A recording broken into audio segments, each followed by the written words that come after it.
ओम नमो भगवते वासुदेवाय।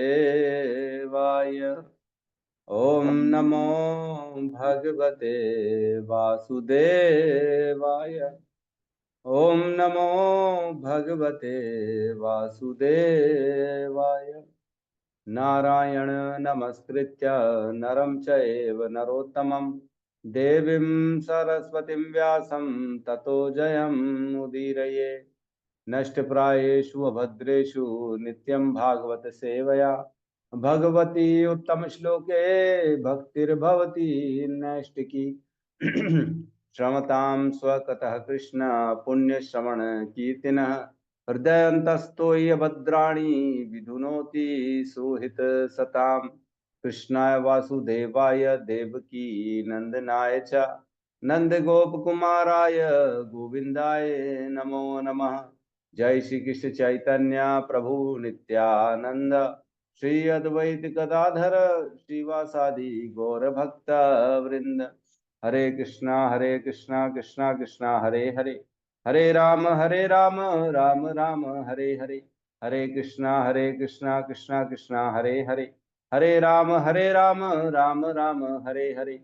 हरे कृष्णा कृष्णा कृष्णा हरे हरे हरे राम राम राम हरे हरे। हरे कृष्णा। सभी भक्तों का स्वागत है प्रातः कालीन श्रीमद् भागवतम के सत्र में। और मैं सबसे रिक्वेस्ट करता हूँ कि जिसको भी कोई डाउट होता है तो वो ज़रूर निकाले, और ज़रूर जो आखिरी का समय होता है हमारा 10 मिनट 15 मिनट का, उसमें पूछे, ताकि क्या पता आपके डाउट के पूछने से दूसरों का भी डाउट क्लियर हो जाए। जो आपको डाउट है वो दूसरों को भी डाउट हो सकता है, तो रखना चाहिए, निकालना चाहिए, पूछना चाहिए। इसी प्रकार भक्ति में आगे बढ़ सकते हैं। ठीक है, तो हमने 8वें अध्याय में कल प्रवेश किया। कल हमने 5 श्लोकों को लिया था, तो आज फटाफट रिवीजन कर लेते हैं 1 से लेके 5 तक। एक में कहते हैं, श्रीलसुत गोस्वामी ने कहा, तत्पश्चात पांडवगण अपने मृत परिजनों की इच्छा अनुसार उन्हें जलदान देने हेतु द्रौपदी सहित गंगा के तट पर गए। स्त्रियां, नहीं ये तो हमने कर लिया था, सॉरी।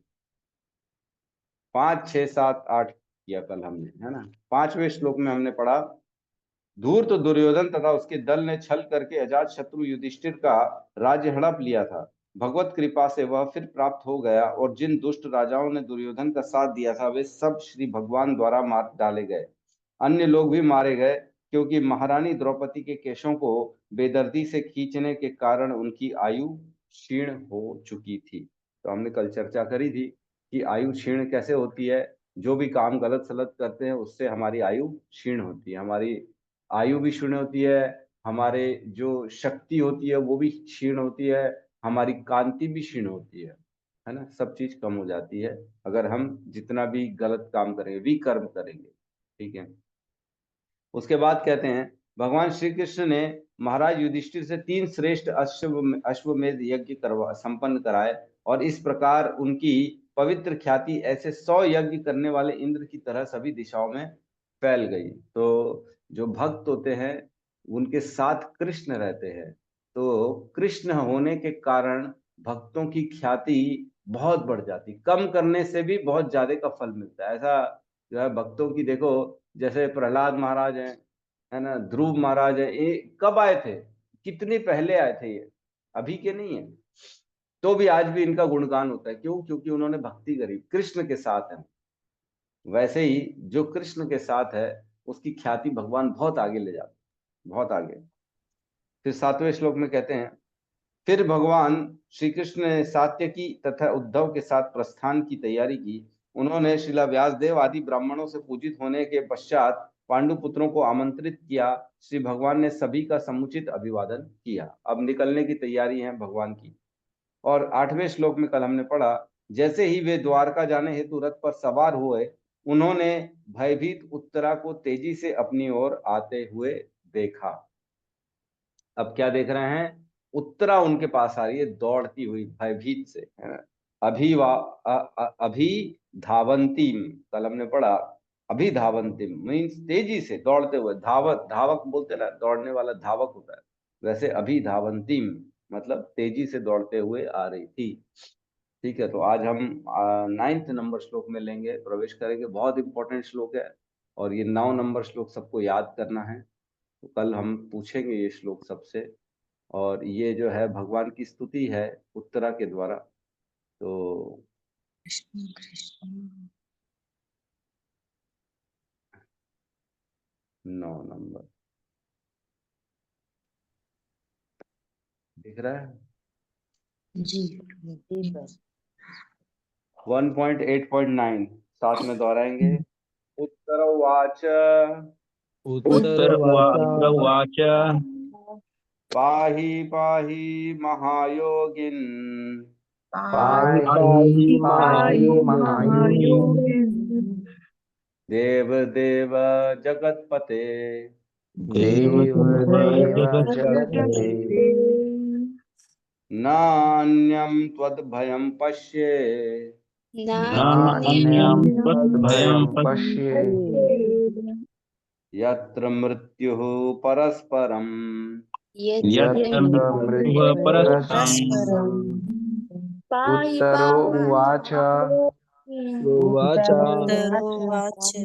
पाहि पाहि महायोगिन् पाहि पाहि महायोगिन् देव देव जगत्पते देव देव जगत्पते नान्यं त्वद्भयं पश्ये नान्यं त्वद्भयं पश्ये यत्र मृत्युः परस्परम् यत्र मृत्युः परस्परम्। उत्तरोवाच उत्तर उवाच पाहि पाहि महायोगिन् पाहि पाहि महायोगिन् देव देव जगत्पते देव देव जगत्पते नान्यं त्वद्भयं पश्ये नान्यं त्वद्भयं पश्ये यत्र मृत्युः परस्परम् यत्र मृत्युः परस्परम्। और बोलिए। पाहि पाहि महायोगिन् देव जगत्पते देव देव जगत्पते न अन्यं त्वत् अभयं पश्ये न अन्यं तत् अभयं पश्ये परस्परं यत्र मृत्युः परस्परम्। उत्तरा उवाच उत्तर उवाच पाहि महायोगिन् पाहि पाहि महायोगिन् देव देव जगत्पते देव देव जगत्पते नियम त्वद्भयं पश्ये नान्यं तद्भयं पश्ये यु परस्परं यत्र मृत्युः परस्परम्। उत्तरोवाच उत्तर उवाच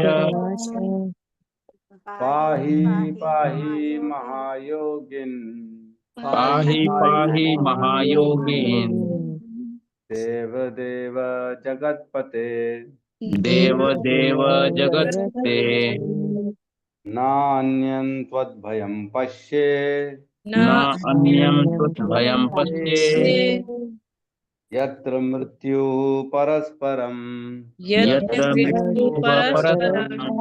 उत्तरोवाच उत्तरवाच पाहि पाहि महायोगिन् पाहि पाहि महायोगिन् देव देव जगत्पते देव देव जगत्पते नान्यं त्वद्भयं पश्ये नान्यं त्वद्भयं पश्ये यत्र मृत्युः परस्परम् यत्र मृत्युः परस्परम्। अनुवाद। उत्तरा ने कहा, हे देवादिदेव, हे ब्रह्मांड के स्वामी, आप सबसे महान योगी हैं। कृपया मेरी रक्षा करें, क्योंकि इस द्वैत पूर्ण जगत में मुझे मृत्यु के पास से बचाने वाला आपके अतिरिक्त अन्य कोई नहीं है। ओम अज्ञानतिमिरन्धस्य ज्ञानाञ्जन शलाकया चक्षुरुन्मिलितं येन तस्मै श्री गुरुवे नमः।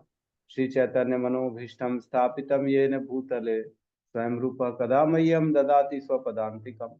वन्देऽहं श्रीगुरु श्रीयुत पदकमलं श्रीगुरुन् वैष्णवांश्च श्रीरूपं साग्रजातं सहगण रघुनाथान्वितं तं सजीवं साद्वैतं सावधूतं परिजन सहितं कृष्ण चैतन्य देवं श्री राधा कृष्ण पादान् सहगण ललिता श्री विशाखान्वितांश्च हे कृष्ण करुणा सिंधु दीनबंधु जगतपते गोपेश गोपिका कांता राधा कांत नमस्तुते तप्त कांचन गौरांगी राधे वृंदावनेश्वरी वृषभानुसुते देवी प्रणमामि हरिप्रिये वाञ्छाकल्पतरुभ्यश्च कृपा सिन्धुभ्य एव च पतितानां पावनेभ्यो वैष्णवेभ्यो नमो नमः। नमो विष्णुपादाय कृष्णपृष्ठाय भूतले श्रीमते भक्तिवेदांत स्वामीति नामिने। नमस्ते सारस्वते देवे गौरवाणी प्रचारिणे निर्विशेष शून्यवादी पाश्चात्य देशतारिणे। जय श्री कृष्ण चैतन्य प्रभु नित्यानंद श्री अद्वैत गदाधर श्रीवासादि गौर भक्त वृंद। हरे कृष्णा कृष्णा कृष्णा हरे हरे हरे राम राम राम हरे हरे। हरे कृष्णा। तो बहुत ही सुंदर श्लोक है, बहुत बहुत जबरदस्त श्लोक है ये। अच्छे से पढ़ेंगे हम इसको, बहुत समय देंगे इसको, समझेंगे और सबको याद भी करना है। ये श्लोक को मैं कल पूछूंगा, आप याद करके आइएगा। उत्तर वाचा, तो हम जानते हैं उत्तरा कौन है? अभिमन्यु की पत्नी, जो कि अर्जुन का पुत्र अभिमन्यु था जो मारा गया युद्ध के दौरान, उसकी पत्नी है उत्तरा। उत्तरा दौड़ती दौड़ती आ रही है और वो उत्तरा वाचा, उत्तरा कह रही है, क्या कह रही है? पाही पाही महायोगिन। पाही पाही महायोगिन मीन्स रक्षा करो, रक्षा रक्षा। पाही पाही मीन्स रक्षा रक्षा, मेरी मुझे बचाओ भगवान, हे प्रभु मेरी रक्षा करो। महायोगिन, महायोगी। और क्या कह रहे हैं भगवान को? देव देव जगतपते। तीन शब्दों से भगवान को संबोधित किया जा रहा है उत्तरा के द्वारा। पाही पाही महायोगिन देव देव जगतपते, तीन चीजें। महायोगिन, महायोगिन क्यों यहाँ पे यूज कर रहा है? क्योंकि योगी जो है मतलब जिसे वर्तमान मालूम है, भूत मालूम है, भविष्य मालूम है। भगवान महायोगी है, सब कुछ जानने वाले, उनसे कुछ भी छुपा हुआ नहीं है इस संसार का, आध्यात्मिक जगत का। यहाँ बैठे बैठे सबके अंतरकरण में क्या चल रहा है वो भी उनको पता पड़ जाता है। भगवान कहते हैं ना, सर्वस्य हृदय सन्निविष्टो, मैं सबके हृदय में रहता हूँ। सर्वस्य चाम हृदय सन्निविष्टो मतः स्मृति ज्ञानम अपोहनम च, मैं ही तो उनको ज्ञान देता हूँ, मैं ही तो उनको याद दिलाता हूँ और मैं ही उनको भुलवा देता हूँ। तो भगवान हर किसी के हृदय में, इसलिए उनको सब कुछ मालूम है, कहाँ क्या चल रहा है, कहाँ क्या नहीं चल रहा है, क्या भूतकाल में हुआ था, क्या वर्तमान में है और क्या भविष्य में होगा, वो सब मालूम है, उनसे कुछ भी छुपा नहीं। इसलिए महायोगिन कह रहे हैं, सर्वोच्च योगी। फिर कह रहे देवदेव। अच्छा, योगी तो बहुत लोग होते हैं, कई ऋषि भी होते हैं, जैसे हमने देखा वेद व्यास जी, वो भी महायोगी हैं, वो भी भूत भविष्य जानते हैं। नारद जी भी भूत भविष्य जानते हैं, तो महायोगी तो वो भी हो सकते हैं। और भी लोग हैं महायोगी, तो नहीं, महायोगी के बात कह रहे देव देव। ठीक है, महायोगी बहुत लोग होंगे, लेकिन देव देव जो है ना वो सब लोग नहीं होंगे। देव मीन्स देवताओं के भी द्वारा जो पूज्य हों, जहां देवता भी अपना सर झुकाते हैं, वो हैं देव देव। तो देव देव कहेंगे कि महादेव भी देवों के देव हैं, इंद्र देव भी देवों के देव है, देवताओं के राजा इंद्र देव है, तो वो भी हो सकते हैं। तो देवताओं के जहाँ जहाँ संकट देवताओं को आता है वो जनरली महादेव के पास जाते हैं, इंद्र के पास भी जाते हैं, देवताओं के पास संकट आता है, और कृष्ण के पास भी जाते हैं। तो ये तीनों ही देव देव तो तीनों हो गए। तो देव देव जब तीनों हो गए तो फिर कहीं पे भी तीनों के पास जा सकते। तो बोले नहीं नहीं, तीनों के अलावा एक और है, जगतपते, जो पूरे जगत का पालन पोषण करते हैं। वो तो इंद्र नहीं है, वो तो महादेव नहीं है, वो तो केवल आप ही हो, कृष्ण हो। आप ही हो जिनमें ये सारे के सारे गुण हैं। आप ही हो जो महायोगी हो, आप ही हो जो देवताओं की भी रक्षा करते हो, देवताओं को भी जब विकट परिस्थिति आती है आप ही उनका उद्धार करते हो, सबका आप ही करते हो उद्धार, और आप जगत का पालन करते हो अपनी इच्छा शक्ति मात्र। जगतपते मीन्स सभी के जन्म मृत्यु के पीछे आप ही हो। भगवान कहते ना, अहम सर्वस्य प्रभव मतः सर्वम प्रवर्तते इति मत्वा भजन्ते माम बुधा भाव समन्वितः। 10वें अध्याय का 10वां श्लोक बहुत इंपॉर्टेंट है। नहीं 10वां नहीं, सॉरी 8वां 9वां श्लोक 8वां श्लोक है 10.08।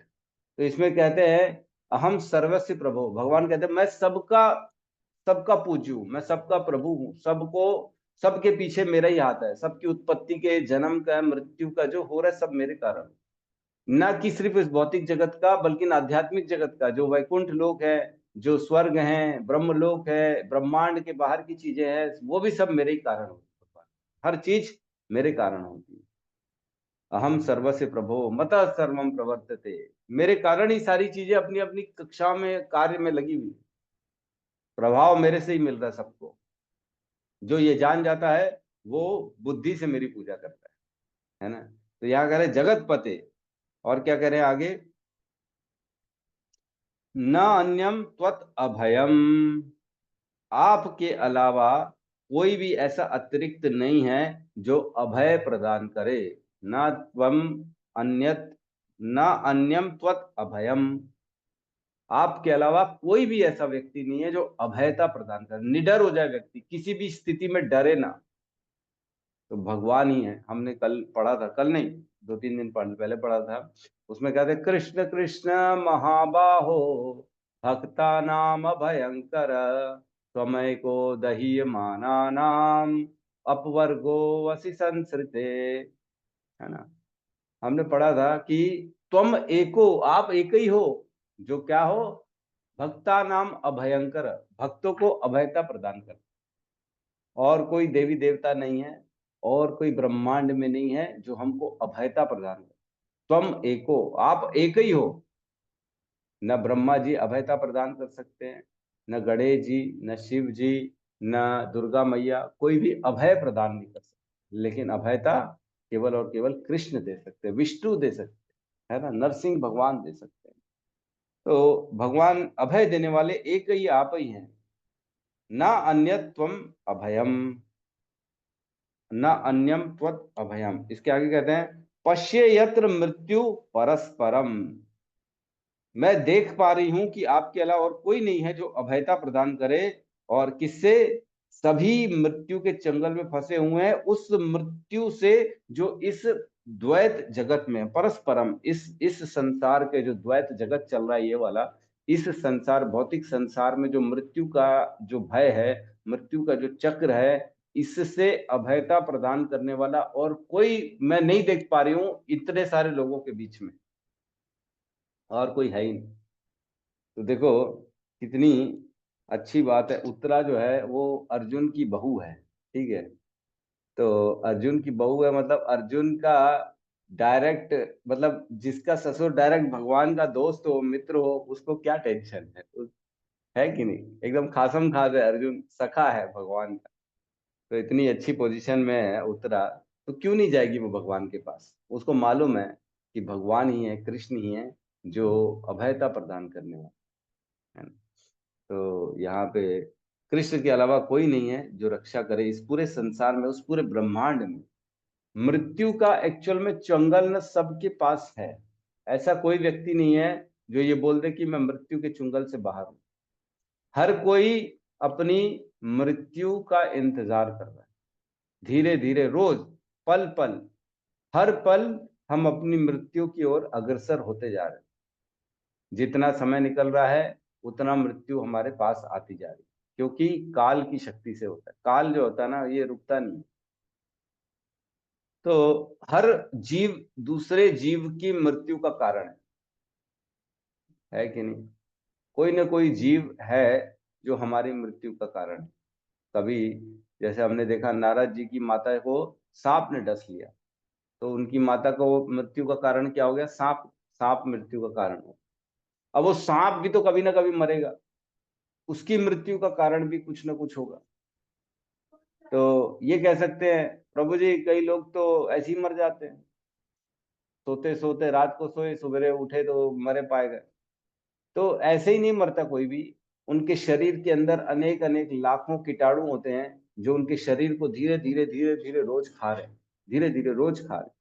और एक दिन ऐसी परिस्थिति आती है कि हमको पता ही नहीं पड़ता है और व्यक्ति की टिकट कट जाती है। तो कोई ना कोई तो कारण बनता ही है। दूसरा जीव एक जीव का मतलब मृत्यु का कारण दूसरा जीव ही रहता है। एक है जीवो जीवस्य जीवनम, एक का जीवन दूसरे, एक की मृत्यु दूसरे को जीवन प्रदान करने का कारण है ना। आज अगर कोई मरता है जैसे, तो उसके शरीर के मांस को खाते हैं दूसरे और उससे उनको जीवन मिलता है। तो जीवो जीवस्य जीवनम, किसी और की मृत्यु किसी एक का जीवन का कारण है। तो ये इस संसार में, ये अद्वैत जो संसार चल रहा है इसमें यही हो रहा है ना। द्वैत पूर्ण जो ये भौतिक संसार है, जो इस संसार में केवल सारे के सारे द्वैत पूर्ण। द्वैत पूर्ण का क्या मतलब है? द्वैत पूर्ण मतलब दो है। क्या है द्वैत? द्वैत ये है कि अच्छा बुरा, जन्म मृत्यु, मेरा पराया, लाभ हानि, ये सारा द्वैत है इस संसार में। लेकिन जो भगवान का जगत है वो अद्वैत है। वहां पे ये सब नहीं है, लाभ हानि नहीं, वहां केवल लाभ ही लाभ है, हानि है ही नहीं। वहां जन्म मृत्यु में मृत्यु है ही नहीं, केवल जन्म है वहां पे और कुछ नहीं।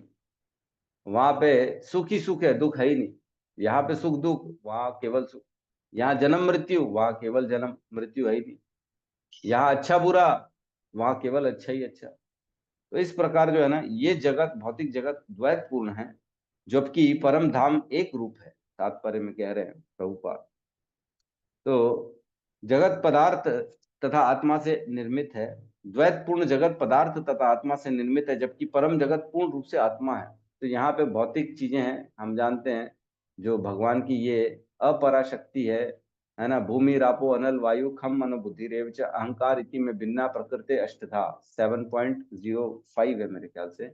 5वें श्लोक में बता रहे हैं कि ये 8 चीजों से ये संसार बनता है। भूमि गगन जल, 5 तो तत्व हो गए, और मन बुद्धि अहंकार, ये 8 चीजों से ये संसार बनता है। लेकिन भगवान का जो संसार है वो केवल और केवल सच्चित आनंद से बनता है। ये 8 चीजें वहां पे नहीं रहती है, जिसमें भौतिक गुण का लेश मात्र भी नहीं पाया जाता। यहाँ हम और हमारा शरीर अलग अलग होते हैं, लेकिन भगवान के संसार में हम जब जाते हैं, वैकुंठ में जब जाते हैं, तो हम और हमारा शरीर अलग अलग नहीं होता, ये एक ही हो जाता है। हम अपने शरीर से ही, हम और हमारा शरीर एक ही है, अलग अलग नहीं रहता। और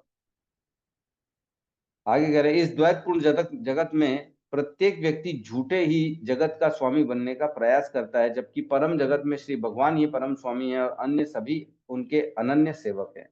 तो यहाँ हर कोई अपनी कुर्सी के लिए, अपनी प्रतिष्ठा के लिए दौड़ लगाया जा रहा है कि मैं श्रेष्ठ, मैं श्रेष्ठ, मैं कंट्रोलर, मैं बॉस, इसी में लगा हुआ है। लेकिन वहां ऐसा नहीं है। वहां बॉस सब एक ही को मानते हैं, कृष्ण को, और किसी को बॉस नहीं मानते, इसलिए वहां पे ईर्ष्या नहीं है। वहां कंट्रोल के लिए कोई दौड़ नहीं रहा, कोई कुर्सी के लिए दौड़ नहीं रहा। वहां सब मानते हैं कि एक ही भगवान है, एक ही स्वामी है, हमारा एक ही लीडर है कृष्ण, और कोई नहीं। सब कृष्ण की सेवा में लगे रहते। द्वैत पूर्ण जगत में प्रत्येक व्यक्ति अन्य सबसे ईर्ष्या करता है, और पदार्थ तथा आत्मा के द्वैत अस्तित्व के कारण मृत्यु अपरिहार्य है। तो हम पूरा जीवन यहाँ इस संसार में लड़ते हैं, श्रम करते हैं, झगड़ते हैं, अपने सुख सुविधाओं के लिए प्रयास करते हैं, लेकिन अंतोदगत्वा ये संसार छोड़ के जाना पड़ता है। क्या जो किराए के घर में रहता है वो उस किराए के घर से आसक्त होता है? नहीं होता ना। मालूम तो है मेरा घर है ही नहीं। अगर कोई किराए के घर में रहेगा तो वो जानता है एक दिन तो मेरे को छोड़ना है, तो क्यों इस घर का मैं ख्याल करूं, इतना बहुत ज्यादा उसमें लिप्त नहीं होता वो उस घर में। वो मालूम है उसको खाली करना है। तो वैसे ही हमको भी जिस दिन हम ये चीज मान जाते कि मेरा ये शरीर किराए का घर है, एक दिन मेरे को इस शरीर को खाली करना है, तो हम भी इस शरीर से आसक्त नहीं रहते। हम भी छोड़ देते, अरे ये तो अब मैं तो भगवान का अंश हूं, मेरे को भगवान की भक्ति करनी, ये शरीर तो एक न एक दिन छूट जाएगा। तो शरीर के प्रति इतना हम ज्यादा आसक्त नहीं रहते हैं। ठीक है। तो इस प्रकार जो है ना, इस संसार में सभी मृत्यु के चुंगल में है, इसलिए। और यहाँ पे माया का काम करती, माया हमको ये बताती है कि ये जो ऐसा दिखाती है जो सच नहीं है वो दिखाती है, इसलिए हम उसी के पीछे दौड़ते रहते हैं। शरणागत जीव के लिए श्री भगवान ही एकमात्र अभयदाता है। है ना, श्री भगवान के चरण कमलों की शरण लिए ग्रहण किए बिना कोई भी इस भौतिक जगत में अपने आप को मृत्यु के क्रूर पंजों से नहीं बचा सकता। भगवान की शरणागति के बिना कोई भी इस संसार से मृत्यु के चंगल से नहीं बच सकता। तो श्रीधर स्वामी कहते हैं, एक श्लोक आता है, तपंतु तापो प्रपंतु पर्वतात् अटंतु तीर्थानि पठंतु चागमन यजंतु याग और विवदंतु वादो हरिम विना नैव मृत्युम तरंती। मतलब भले ही तपस्या का कष्ट उठाए कोई, अपने आप को पर्वतों की चोटियों से गिराए, तीर्थ स्थलों की यात्रा करे, शास्त्र पढ़े, अग्नि यज्ञों से पूजा करे और अनेक दर्शनों के विषय में तर्क करे, किंतु भगवान श्री हरि के बिना वे कभी भी मृत्यु को पार नहीं कर सकते। कई लोग बोलते हैं, अरे हमको तो सिद्धि आ गई है, हम तो भगवान को, हम तो ये कर सकते हैं, है ना, ऐसा घुमा के एप्पल दे देंगे, है ना, बता देंगे बैठे बैठे तुम्हारा सोना कौन चोरी कर लिया है ना, तुम्हारे इसका क्या हो गया है, उसके हृदय में क्या है, सबको बता देते हैं, ये ऐसा सोच रहा है, वो वैसा सोच रहा है।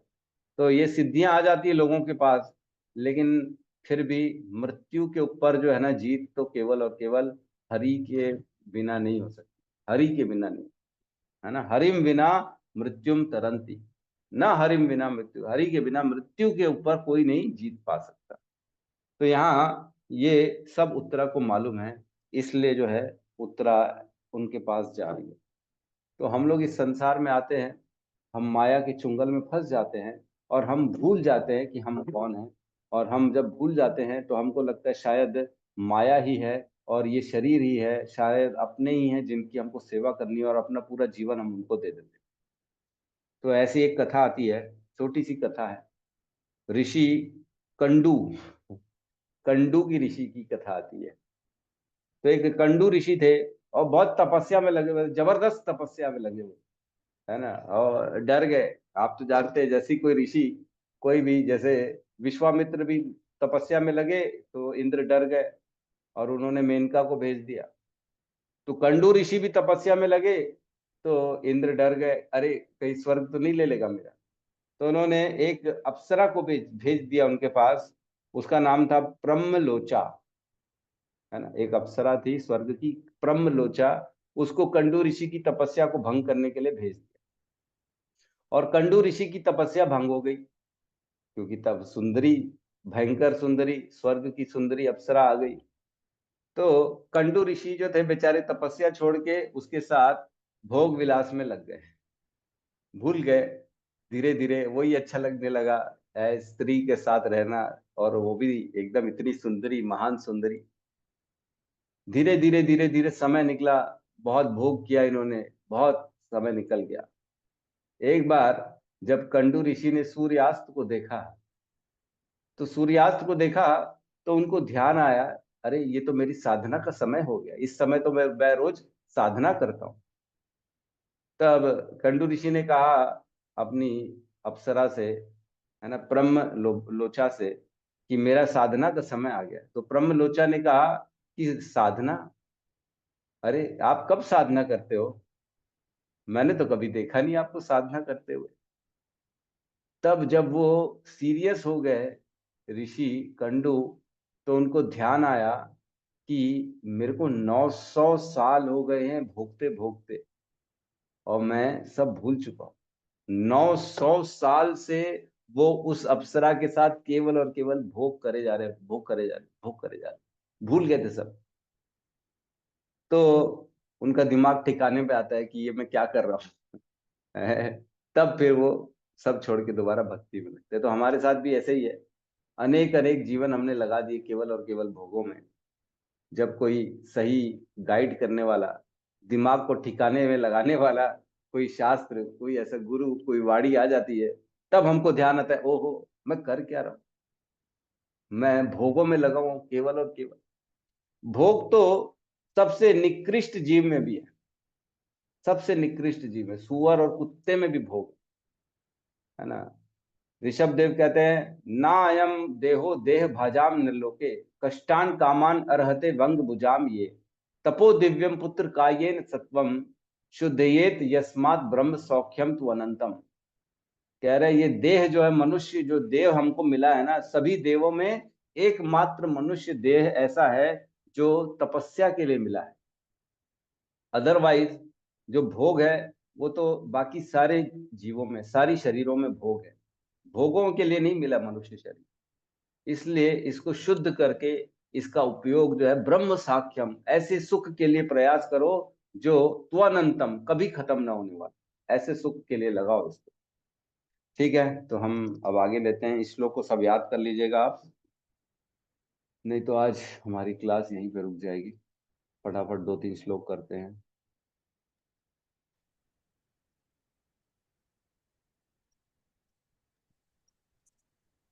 दस 10th नंबर श्लोक साथ में दोहराएंगे। अभिद्रवती मामीश द्रवती मामीश शरस्तप्ता शरस्तप्ता यशो विभो सरस्वतयसो विभो कामं दहतु मां नाथ कामं दहतु मां नाथ मामे गर्भो निपात्यताम्। मामे गर्भो निपात्यताम्।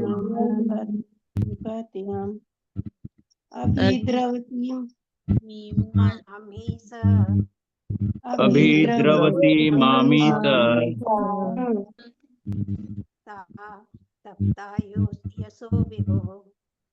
सरस्तप्ता यशो विभो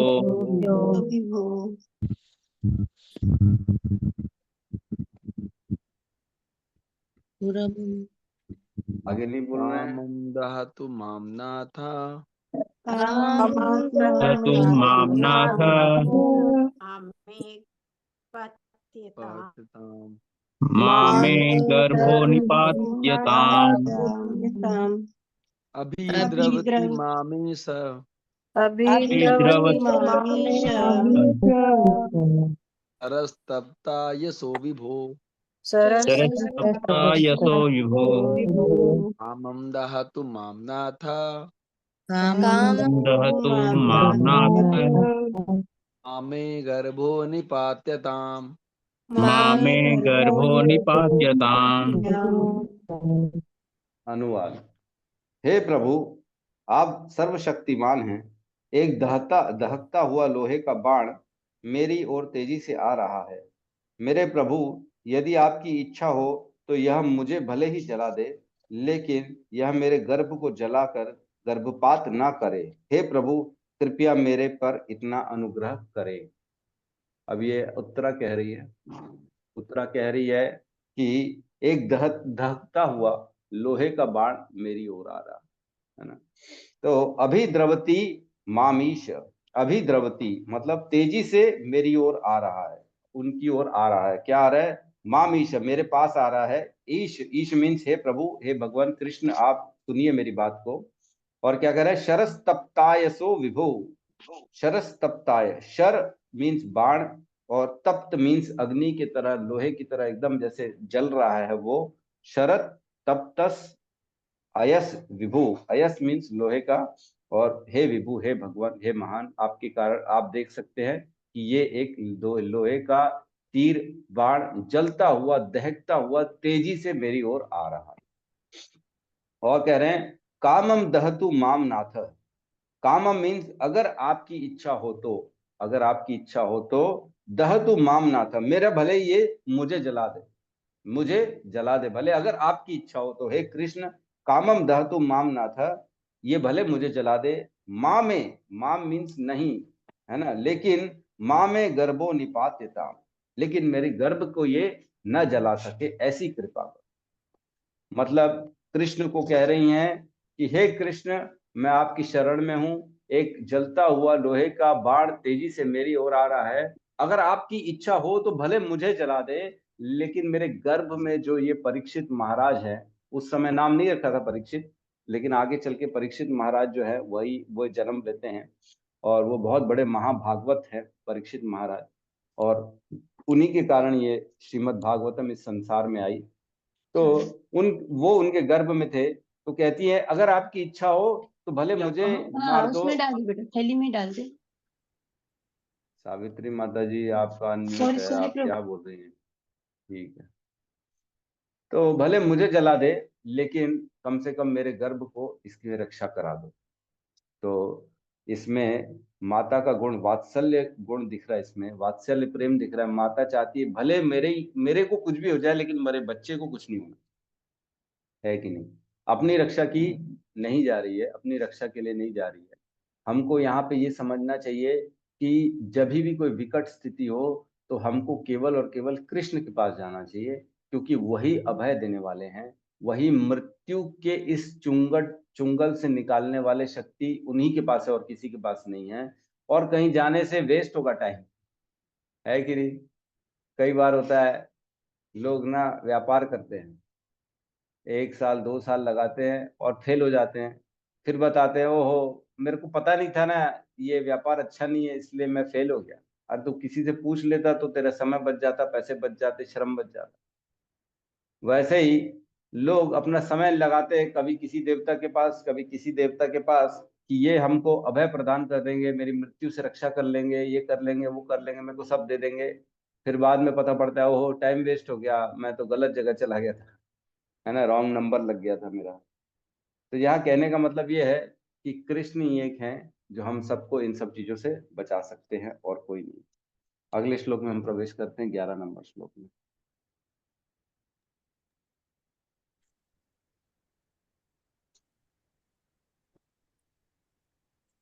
अब यहाँ पे सूत जी जवाब दे रहे हैं। सूत जी शौनक आदि ऋषियों को बता रहे हैं। सूत उवाच उवाच उपधार्य वचस्तस्या उपधार्य वचस्य भगवान भक्तवात्सलः भगवान् भक्तवत्सलः अपाण्डवम् इदं कर्तुम् अपाण्डवम् इदं कर्तुम् द्रोणेरस्त्रं बुध्यतः द्रोणेरस्त्रं बुध्यत्। उवाच सूत उवाच उपधार्य वचस्तस्य उपधार्य वचस्तस्या भगवान् भक्तवत्सलः भगवान् भक्तवत्सलः अपाण्डवमिदं कर्तुम् अपाण्डवम् इदं कर्तुम् द्रोणेऽस्त्रं बुध्यत द्रोणेऽस्त्रमबुध्यत। श्रुतुवाच सूत उवाच उपधार्य वचस्तस्य उपधार्य वचस्तस्या भगवान् भक्तवत्सलः भगवान् भक्तवत्सलः अपाण्डवमिदं कर्तुम् अपाण्डवमिदं कर्तुम् द्रोणेरस्त्रं बुध्यत। द्रोणेरस्त्रमबुध्यत। अनुवाद। सूत गोस्वामी ने कहा, उसके वचनों को धीरज के साथ सुनकर अपने भक्तों के प्रति सदैव अत्यंत वत्सल रहने वाले भगवान श्री कृष्ण तुरंत समझ गए कि द्रोणाचार्य के पुत्र अश्वत्थामा ने पांडव वंश के अंतिम वंशज को समाप्त करने, निर्बीज करने के लिए ही ब्रह्मास्त्र छोड़ा है। तो जैसे ही उत्तरा ने भगवान के सामने आई, पाही पाही महाबाहो, है ना, क्या है? पाही पाही महायोगिन देव देव जगतपते। जब ऐसा बोला उसने तो तुरंत भगवान समझ गए। रिक्वेस्ट जब करी उत्तरा आ रही दौड़ दौड़ के, तो समझ गए। क्या समझ गए भगवान? कि ये जो दहकता हुआ गोला है, ये जो बाण है, ये अश्वत्थामा ने छोड़ा है, और ये इसलिए छोड़ा है ताकि अपांडवा नाम, है ना, इसमें लिखा है अपांडवम इदम कर्तुम, इस जगत को पांडवों से विहीन करने के लिए काम किया गया। अपांडवम मतलब कोई भी पांडु नहीं बचेगा इस जगत में, इस उद्देश्य से उसने ब्रह्मास्त्र को छोड़ा था। तो ये बहुत इंपॉर्टेंट है कि कोई भी पांडव ना, ये ध्यान रखिएगा, कोई भी पांडु न रहे इस संसार में, इस उद्देश्य से उसने छोड़ा था अश्वत्थामा ने अपने बाण को। तो इसमें कह रहे हैं कि श्री कृष्ण तुरंत समझ गए तो तुरंत तुरंत समझ गए, तो क्या उनको मालूम नहीं था कि पहले वो ये सब लीला कर रहे हैं भगवान, उनको पहले से ही मालूम था। जब अश्वत्थामा ने बाण छोड़ा, इवन अश्वत्थामा ने जब सोचा बाण छोड़ने के लिए, तभी भगवान उसके हृदय में बैठे थे, समझ गए कि अब ये बाण छोड़ने वाले। तो क्या उनको मालूम नहीं था कि भगवान, तो भगवान लीला करते हैं मनुष्यों की तरह यहाँ पे, ताकि लोग समझे कि ये मनुष्य हैं। कुछ लोग समझे, सब लोग नहीं। जो लोग भगवान को जानते हैं वो तो भगवान जानते ही है, जैसे वेद व्यास है, पांडु है, जानते हैं कि ये भगवान है। लेकिन कुछ लोग ये जानते हैं कि नहीं नहीं, ये शायद मनुष्य है ना, तो उनको लगता है ये मनुष्य की तरह रहते हैं। तो यहाँ कह रहे हैं कि इस उद्देश्य से छोड़ा अश्वत्थामा ने कि ये संसार पांडवों के विहीन हो जाए, है ना। द्रोणेर अस्त्रम बुध्यतः, कि द्रोण का जो पुत्र है अश्वत्थामा, उसका अस्त्र जो है वो उसको समझ गए भगवान कि उसने ये छोड़ा। ठीक है, तो मैं बहुत ज्यादा नहीं जा रहा इसकी चर्चा में, हम अगले श्लोक में फटाफट प्रवेश करते हैं, नहीं तो श्लोक नहीं हो पाएगा।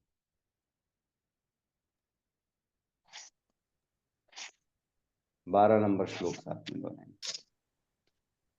तहिरेवर्त मुनिश्रेष्ठ तैरेवर्तश्रेष्ठ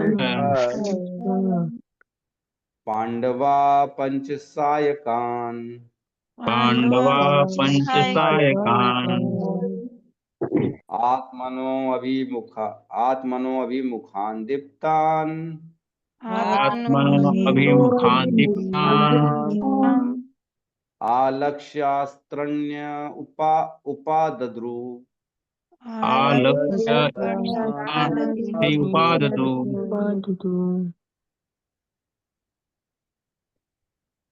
कोई बोले। सर्वोवाथ श्रेष्ठ एव अथ मुनिश्रेष्ठ पाण्डवाः पञ्चशायकान् पाण्डवाः पंचसायकान् आत्मनो अभिमुखान् दीप्तान् आत्मनो अभिमुखान् दीप्तान् आलक्ष्यस्त्राणि उपाददु आलक्ष्याण्युपाददु।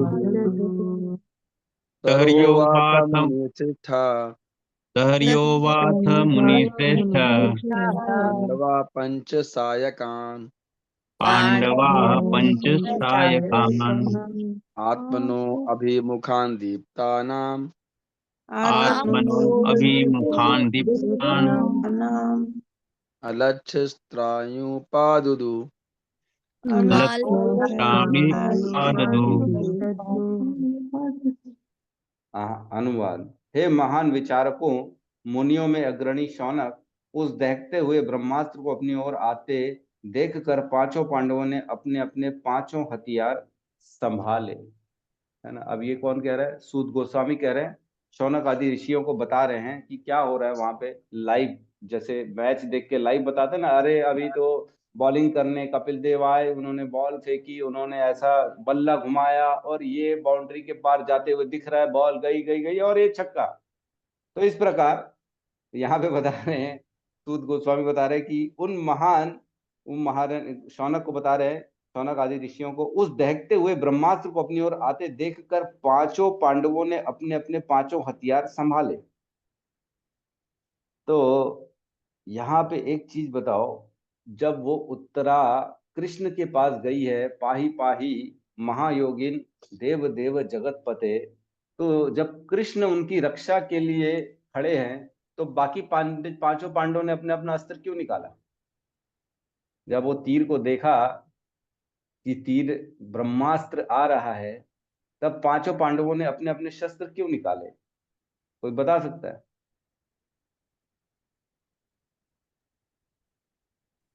कोई बताने की कोशिश करेगा?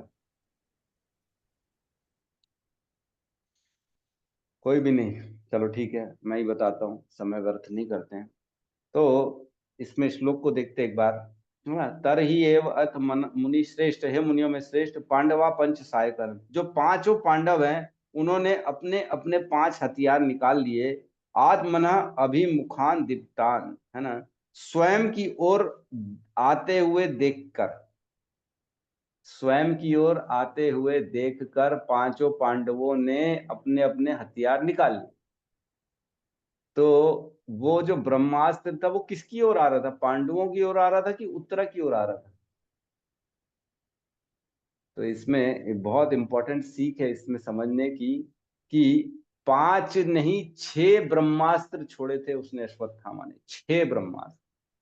पिछले श्लोक में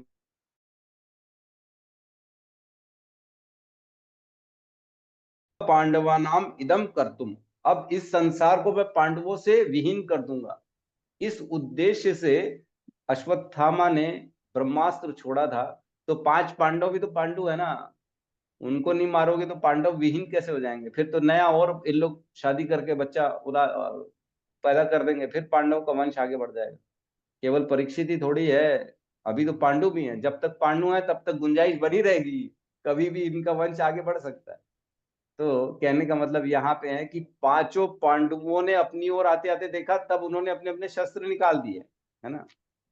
क्या लिखा है? आत्मना अभिमुखान दीप्तान आलक्ष्य अस्त्राणि उपादधु, अपने ओर आते हुए देख के सब ने अपने अपने जो है वेपन्स, अपने अपने अस्त्रों को निकाल दिया।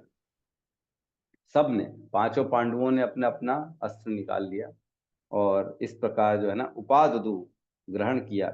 बहुवचन है, अस्त्राणी मीन्स बहुवचन, अपने अपने हथियार निकाल लिए। तो इसमें तात्पर्य में श्रील प्रभुपाद ने भी क्लियर किया है, ब्रह्मास्त्र परमाणु हथियारों से भी सूक्ष्म है। अश्वत्थामा ने महाराज युधिष्ठिर आदि 5 पांडवों को तथा उत्तरा के गर्भ में स्थित उनके एकमात्र पौत्र को मारने हेतु ब्रह्मास्त्र छोड़ा था।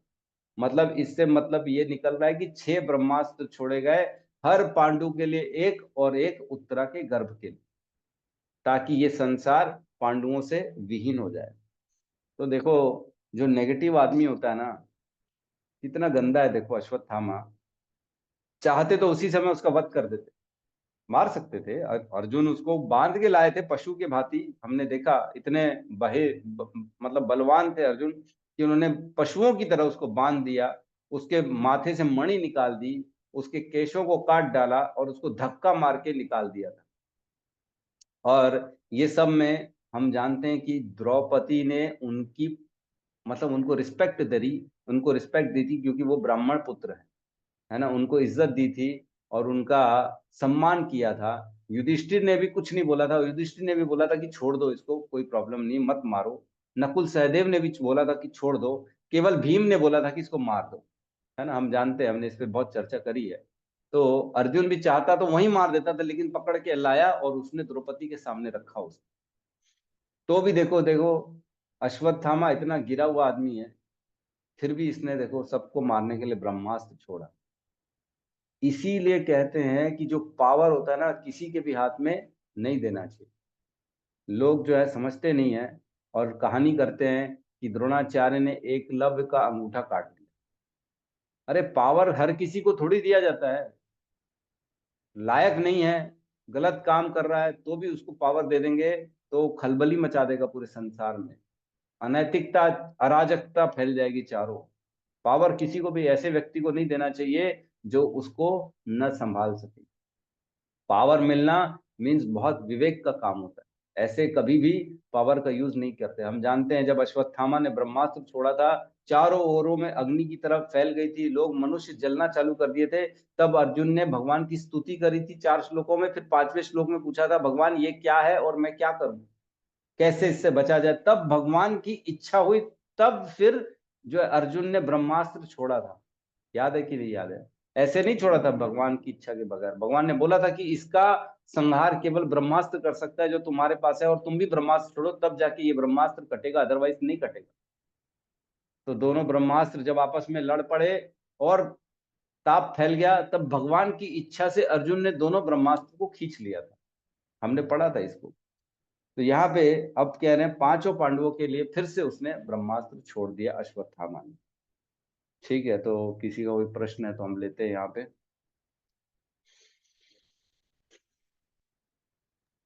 हरे कृष्ण प्रभु जी, धन्यवाद प्रणाम। यस, धन्यवाद प्रणाम प्रभु जी। यस, प्रभु जी वो आपने भागवत गीता का दिया नहीं प्रभु जी लिंक हमें। सॉरी सॉरी प्रभु जी, मैं अभी डाल दूंगा। मेरी क्या कल लेक्चर था ना वहाँ मंदिर में, तो मैं उसी के चक्कर में तैयारी में था, मैं कोई ध्यान नहीं दे पाया। जी प्रभु जी, आपने उसमें डाला हुआ था पहले, मैं समझ गया था। वो 8 से 9 आपका प्रोग्राम था ना प्रभु जी? हाँ, 8 से 8 साढ़े 9, 9:30। 8 साढ़े 9, जी जी जी प्रभु जी। तो कल प्रोग्राम था, कल लेक्चर था। वो महाराज की कृपा से, कृष्ण की कृपा से बहुत अच्छा लेक्चर हो गया। तो मैं उसी के में थोड़ा सा हाँ, माइंड डाइवर्ट रहता है ना, उसी में ध्यान ही नहीं जाता बाकी चीजें। तो अभी डाल देता हूँ मैं। आप श्रीमद् भागवतम कोर्स में है ना, मेंबर है ना? जी प्रभु जी, प्रभु जी। हाँ, तो बस अभी आपको तुरंत मैं डाल दूंगा क्लास क्लोज होने के बाद। हरे कृष्ण प्रभु जी, धन्यवाद प्रणाम। हरे कृष्ण, धन्यवाद प्रणाम। हरे धन्यवाद। कृष्ण प्रभु जी, आपका लेक्चर कैसा रहा? बहुत अच्छा रहा माता जी, बहुत अच्छा। आए थे रोहिणी नंदन प्रभु तो थे कल, उन्होंने भी सुना। और भी कोई था क्या कल वहाँ मंदिर में जिसने इस लेक्चर सुना हमारे में से? और और नहीं थे कोई भी प्रभु नहीं जी, था? यहाँ से कोई नहीं थे। कोई नहीं थे ना? फिर ठीक है। राधा वो कृष्ण दासी माता जी भी होंगी। राधा कृष्ण दास नहीं, नहीं थी मेरे ख्याल से, नहीं थी। कोई भी नहीं था। तो मैं डाल दूंगा वो। आज एक आध दिन में उसको ना थोड़ा एडिटिंग करके काट छाट के अपलोड कर दूंगा, आप लोग सुन लीजिएगा। उसमें बहुत अच्छा था, मिल जाएगा आपको। कल तक मैं एनी होल्ड डाल दूंगा, अपलोड कर दूंगा। हरे कृष्ण। प्रभु जी, प्रभु जी, इसमें अश्वत्थामा भी तो वैसे ही काम किया जैसे हीरो लोग विलेन को मारते हो, विलेन उड़ जाता। अश्वत्थामा ने वही तो काम किया ना? हाँ, सही कह रहे, पिक्चरों के जैसे ही चल रहे हैं यहाँ पर। हाँ। हाँ, मारने के लिए छोड़ दिया ब्रह्मास्त्र। ठीक है। यस यस, माता जी कुछ कह रही थी आप? हाँ प्रभु जी, मैं वही आप बोली ना कि भगवान लीला कर रहे, उसका क्वेश्चन पहले ही मन में उड़ गया था कि मतलब भगवान को पता नहीं था क्या कि उत्तरा के गर्भ में मतलब गर्भवती है करके, और जबकि उसको पता चल गया था अश्वत्थामा को। वही वही पूछने वाली थी मैं। तो लीला हाँ देखो। मतलब जाने हाँ, का लीला कर रहा था, पूरा जाने का, द्वारका जाने का लीला कर रहा था, वही पूछ रही थी। भगवान लीला ही करते हैं ना, तभी तो कहते हैं ना, अब जानंती माम मूढ़ा मानुषिम तनु आश्रितम परम भावो अजानंतो मम भूत महेश्वर। उनको लगता है कि मैं तो मनुष्य का रूप लेके आता हूँ इस संसार में। उनको लगता है मनुष्य के तन का आश्रय लेके मैं इस संसार में आया हूँ। लेकिन ऐसा नहीं। अब जानंती माम मूढ़ा, जो बेवकूफ होते हैं, जो मूढ़ व्यक्ति होते हैं, वो जान ही नहीं पाते मेरे को। तो ऐसे लीला करते हैं ताकि लोगों को लगे कि मैं एक साधारण मनुष्य हूँ। लेकिन सब मालूम रहता है उनको। वो मंद मंद मुस्कान याद नहीं है कैसे मुस्कुरा रहे थे भगवान? है, जी वो जी। देख के अर्जुन को मुस्कुराना चालू कर दिए। तो समझ में आता है, उनको सब मालूम है। वो देखना चाहते हैं कि उनके भक्त क्या कर रहे हैं ऐसी परिस्थिति में, किसका सहारा ले रहे हैं, किसके पास जा रहे हैं, किस तरह से अपने जीवन को चला रहे हैं। क्योंकि इच्छा में कभी भी भगवान नहीं आते। भगवान ने अर्जुन को पूरी भगवत गीता के बाद भी बोला, यथा इच्छासी तथा कुरु। अब जो तुम्हारी इच्छा है वो तुम करो, है ना? तो कभी भी इच्छा में भगवान इंटरफेयर नहीं करते हैं। तो हमारी इच्छा ही केवल ऐसी चीज है जो हमारे कंट्रोल में है, और कुछ नहीं। हमारा शरीर कंट्रोल में नहीं है, हमारी बुद्धि हमारे कंट्रोल में नहीं है, लेकिन इच्छा जरूर हमारी कंट्रोल में है। तो हम अपनी इच्छा को जितना कृष्ण की तरफ डाइवर्ट करेंगे, उतना कृष्ण हमको सहयोग करेंगे ताकि हम उनको प्राप्त कर सकें। क्योंकि शरीर हमारे हाथ में नहीं है। क्या सोचना है, क्या ज्ञान हमारे पास है, क्या याददाश्त है, क्या भूलना है, वो सब भगवान के हाथ में, हमारे हाथ में नहीं। लेकिन जब वो देखेंगे कि हम प्रयास कर रहे हैं कृष्ण को पाने के लिए, तब वो सारी चीजों को अनुकूल कर देते हैं, प्रकृति को आदेश करके। और प्रकृति हमारे लिए अनुकूल रास्ते बनाती है ताकि हम कृष्ण को प्राप्त कर सकें। गुरु मिलेगा, भगवान मिलेंगे, सीनियर्स मिलेंगे, लेक्चर्स मिलेंगे सीनियर्स के, सीनियर का गाइडेंस मिलेगा। उसके बाद हम धीरे धीरे भगवान को प्राप्त कर सकते। ठीक है माता जी? जी प्रभु जी। यस माता जी, ठीक है। और किसी का कोई प्रश्न है तो हम ले सकते हैं, नहीं तो यहाँ पे हम आज की क्लास को क्लोज करते हैं। और सबसे विनती है कि भगवत गीता मैराथन चालू हो रहा है, गीता डिस्ट्रीब्यूशन करना है सबको। तो कल भी मैंने बोला था लेक्चर में, तो यथाशक्ति आपकी जितनी शक्ति है उतना गीता को स्पॉन्सर करिए। अपनी शक्ति से 1, 2, 5, 10, 20, 50, 100, 200 जितनी इच्छा है उतना भगवत गीता के लिए आप पैसे लक्ष्मी दीजिए, ताकि हम उसका वितरण कर सकें और उसको लोगों तक पहुंचा सकें। तो ये भी एक तरह का प्रचार ही है ना। भगवत गीता के अंत में लास्ट में भगवान कहते हैं कि जो इस ज्ञान को बांटता है वो मुझे बहुत प्रिय है ना। भगवान कहते हैं 60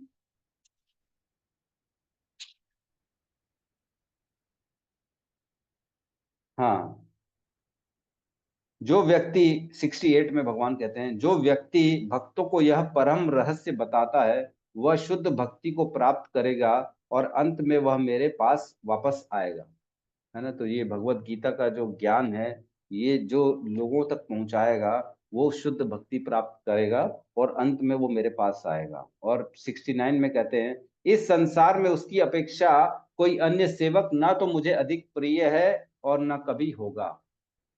क्लियर भगवान ने बता दिया है, जो भगवत गीता का ज्ञान लोगों तक पहुंचाता है वो सबसे अच्छा काम कर रहा है और वो मेरी शुद्ध भक्ति प्राप्त करेगा और वो अंत में मेरे धाम को आएगा। और कह रहे हैं कि उससे अधिक ना मेरे को कभी प्रिय कोई हुआ है ना कभी होगा, जो ये भगवत गीता का ज्ञान लोगों तक पहुंचाएगा। तो माध्यम हम बन सकते हैं केवल भगवत गीता का डिस्ट्रीब्यूशन करके, और भगवान के प्रिय बनने का चांस है। सोचो कितना मौका, अच्छा मौका है कि अगर बोलते ना पिता का प्रिय बेटा कैसे, जब बेटा पिता का इच्छा अनुसार कर्म करता है तो वो प्रिय बन जाता है पिता का। वैसे ही भगवान ने अपनी इच्छा बता दी है कि मेरे को प्रिय कौन बनेगा। अब जिसको जिसको प्रिय बनना है भगवान का, तो वो भगवत गीता के डिस्ट्रीब्यूशन में सहयोग करे, अपनी यथाशक्ति संभव राशि दे। आप बुक लीजिए ना, हमको मना ही नहीं, आप जितनी भगवत गीता चाहिए आप रखिए और डिस्ट्रीब्यूट करिए, कोई प्रॉब्लम नहीं। 230 रुपए के हिसाब से आप लक्ष्मी दे सकते हैं और उतनी भगवत गीता ले सकते हैं। चाहे तो हमको पैसे दे दे, हम उसका फ्री में डिस्ट्रीब्यूट कर देंगे आपके नाम से। तो आप जैसा भी लगे आप मुझे कॉल कर सकते हैं, मैसेज कर सकते हैं, बता सकते हैं। ठीक है, तो यहाँ पे हम क्लास को क्लोज करते हैं। बहुत बहुत धन्यवाद। सभी मिलके हरे कृष्ण महामंत्र का जाप कर लेते हैं। हरे कृष्णा कृष्णा कृष्णा हरे हरे, हरे राम राम राम हरे हरे। हरे कृष्णा समस्त भक्त वृंद की जय। जगत गुरु शील प्रभुपाद की जय। निताई गौर प्रेमानंदे। हरि हरि बोल। हरि हरि।